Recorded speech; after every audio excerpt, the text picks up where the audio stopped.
Сәлем достар, қалдарыңыз қалай? Біз бүгін жаңа жылға арналған бір салаттың түрін жасайтын боламыз. Ол үшін бізге брокколи қажет болады. Оны осылай бөлшектеп турап аламыз.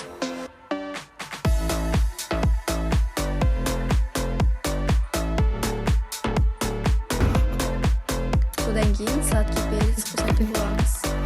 Осылайша оларды үлкен емес кішкентай емес, осылайша орташа бөлшектермен бөліп турап аламыз. Осының барлығын бір ыдысқа салатын боламыз. Ал содан кейін қиярды жуып, осылай бөлшектеп туратып аламыз.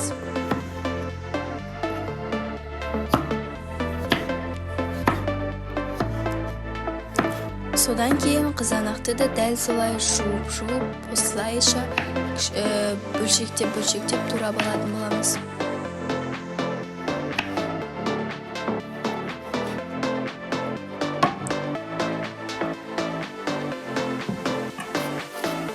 Содан кейін чесноктарды ашып, оны осылай үгіттеп салатын боламыз. Содан кейін дәміне қарай тұз қосатын боламыз. Паприка қажет болады, біраз қасық.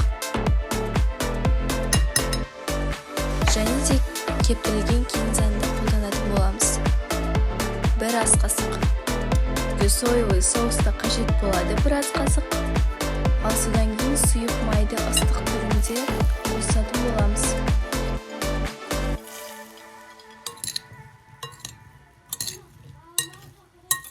Барлығын дұрыстап араластырып алатын боламыз. Ал содан кейін әп-әдемі ыдысымызға салатын боламыз.